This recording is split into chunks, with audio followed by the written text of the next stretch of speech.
What up, fam? Welcome back to my channel, Miss Be Ecstatic. Thank you. I'm so grateful for your presence. I am here today to provide you with messages from the living spirit of the I Ching. These messages are general. They are for the collective. I ask the I Ching for any messages that are available at this time that may resonate with whomever is on the other side of this lens. So we'll start with a brief prayer.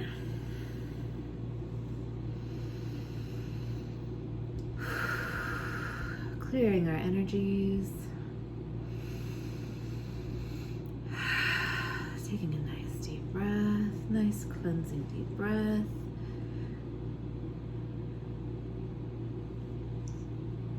Connecting to the living spirit of the I Ching. Connecting to Prime Source Creator. Asking for guidance and messages that are clear, that we may understand, that might help us at this time. Thank you. Wherever there is gratitude, fear may not exist. Let us begin.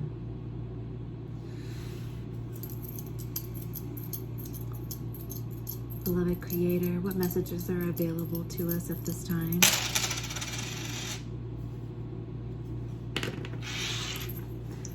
What messages are available to us at this time?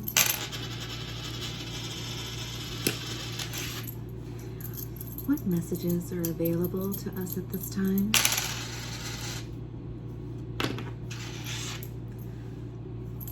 What messages are available to us at this time? What messages are available to us at this time?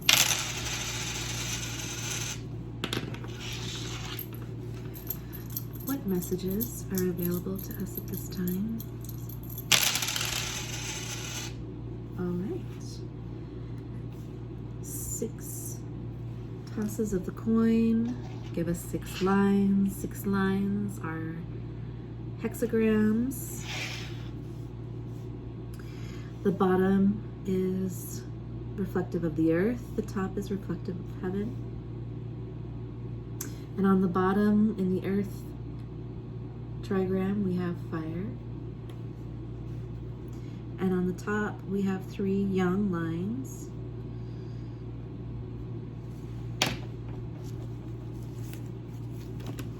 And that gives us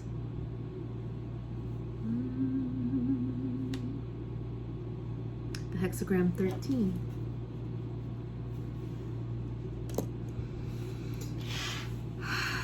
So for a moment, let me get the name of the hexagram, and then we'll kind of meditate on it.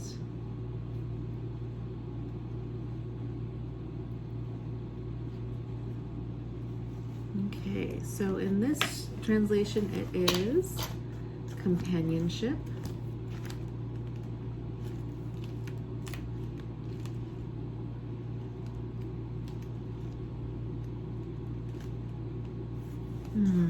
And in the older version, it is the fellowship of men. All right, so let's step into this energy and lean into it a little bit. 13, 1 and 3 is 4. 4 is foundational. 4 corners in a foundation, 4 directions, 4 seasons: winter, spring, fall, summer. 4 primary colors.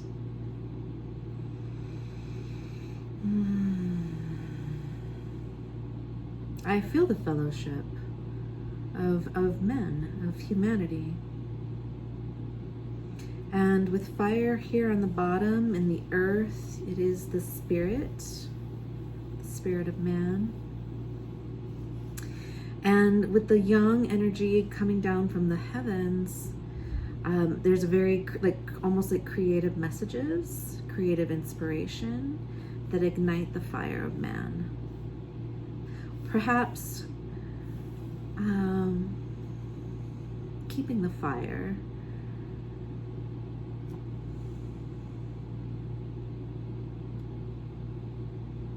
Certainly, both in fellowship and companionship,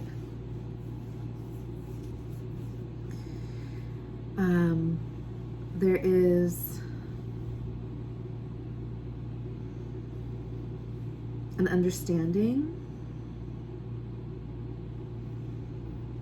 like mutual understanding, that keeps the energy, maybe the knowledge that the heavens gift us with. There is a mutual understanding to care for that wisdom, to share it, empower it, and light up those around us.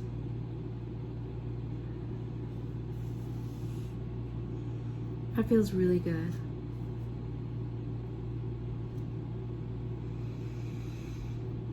I invite you at this time to consider where in your life at this time companionship or fellowship applies in your life, in your experience. For example, do you have a gift, a talent, or wisdom, something of value to contribute to the whole? And are you sharing? Are you coming to the table? Are you coming to the circle? Are you adding to the collective fire intelligence of humanity? And in what ways can you? If not now, perhaps the question is, in what ways might you?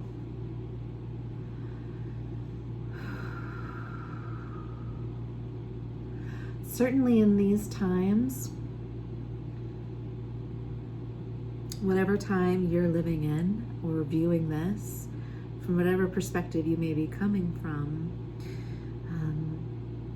when we are sharing and empowering others with information that we maybe hold, our environment and collective experience expands in ways that perhaps we couldn't see before sharing. Perhaps someone takes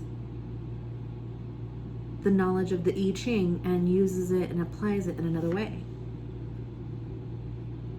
And in fact, that's exactly what I'm doing here. My teacher used it in a very different way, not dissimilar, but I am applying it in my own unique way from a different perspective. And while he was able to reach individuals one-on-one, I am now, from my perspective, sharing in a way that may have a broader reach, potentially. The fellowship of men, humanity.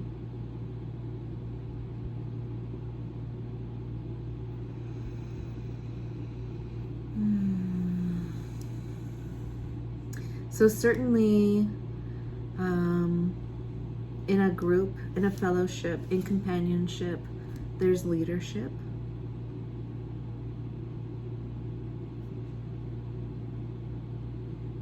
So where do you stand in your community?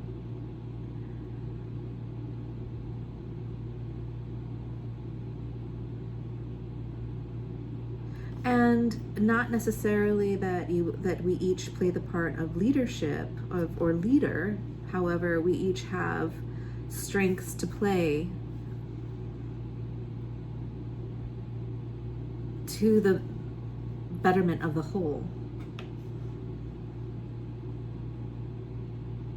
Okay, so I'm going to just briefly spend a moment or two speaking about leadership from the Tao Oracle.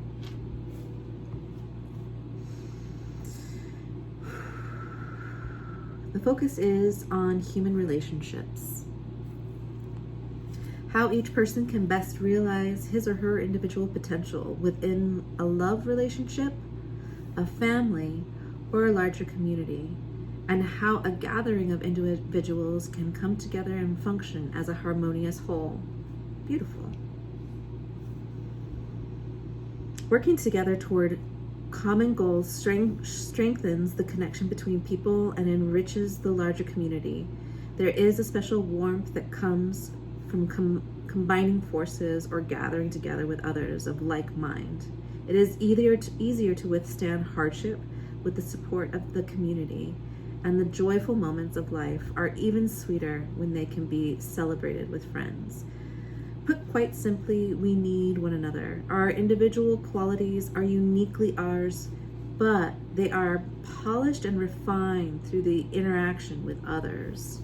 Yeah. And I'm not going to go into the entire translation,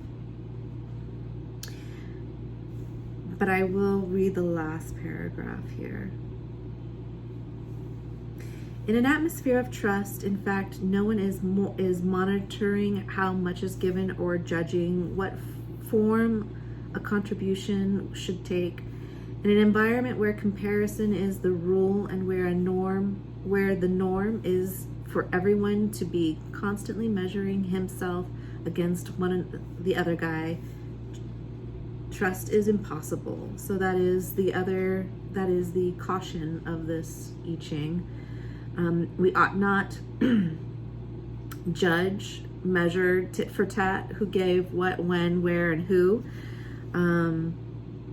or compare ourselves in our strengths and gifts to another.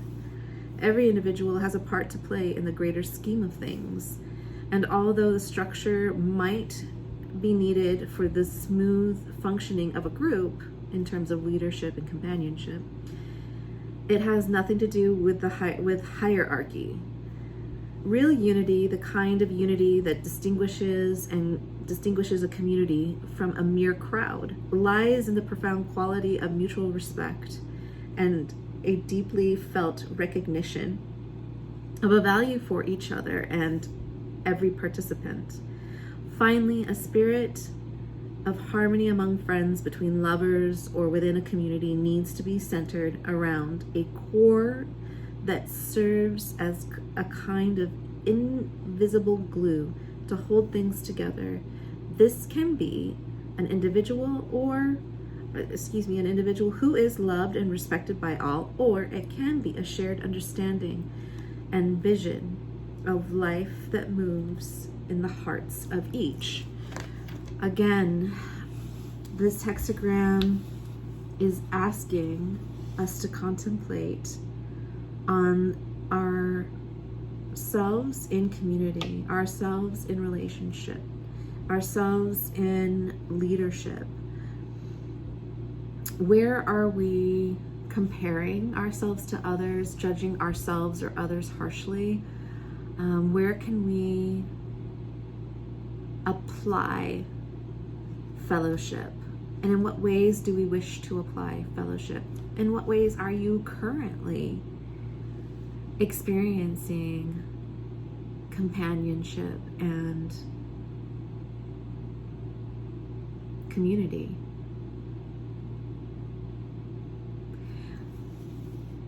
Over the last few years, in particular, there has been divisiveness. And there has been a separation, a feeling of separation. And so I think that this is an appropriate contemplation at this time as we are rebuilding from previous lockdowns and our world's being flipped upside down. What now? How can we now calibrate it in a way that is serving the community And in what ways does our individual talents, gifts, and strengths help the community and really shine and refine them in the environment of others, interacting with others? And what too do we need at this time? So I feel really good about that. I feel good about this message. I feel it's appropriate at this time. And here's the Tower.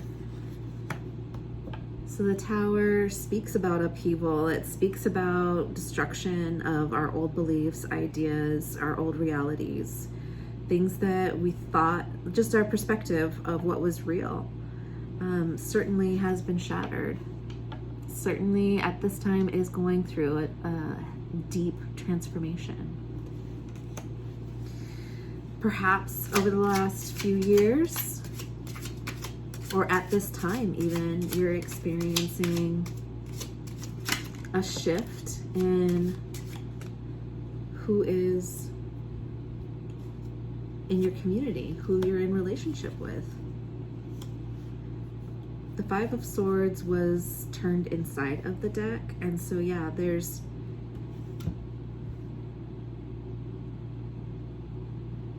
some deception that leads to destruction, with the Hierophant then considering the commitment and actually this feels a lot of like destruction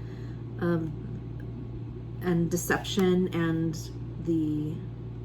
what we thought we knew about the structures that we participated in our society or in our lives. So yeah, where in your life are you experiencing, or might you be experiencing, disruptive, shocking revelation? Perhaps learning of that things weren't exactly as they appeared.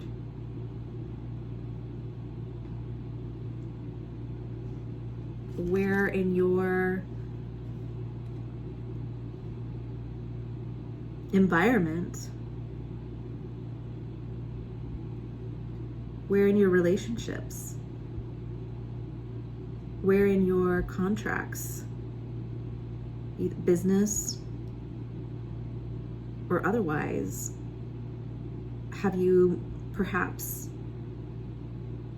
needed some restructuring?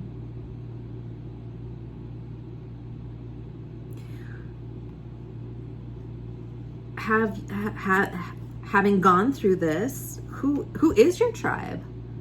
Who can you count on? Who is in your group?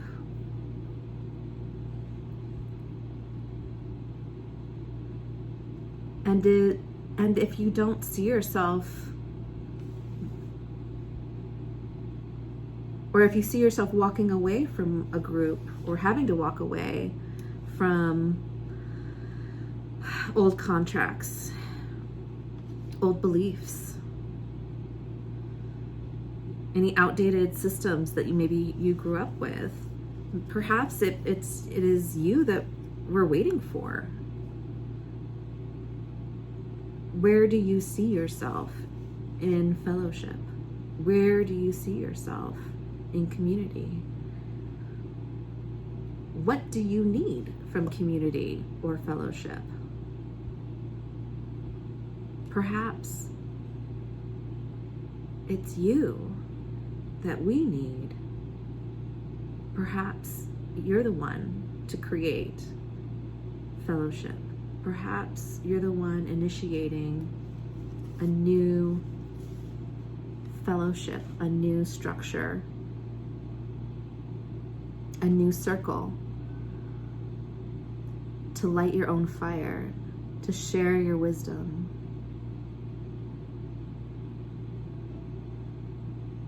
to share your gifts with the world. Perhaps it's you that we need right now. Perhaps it's your leadership in a new circle that you create that is needed right now.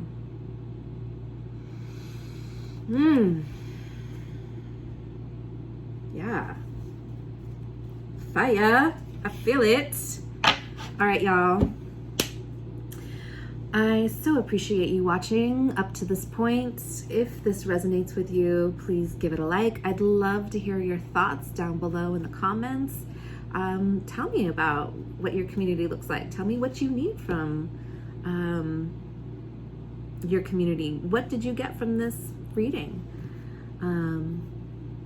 Yeah, any other comments, thoughts that you'd like to share? I'm here for it. I want to hear from you. Leave it below. Like, subscribe, and see you next time.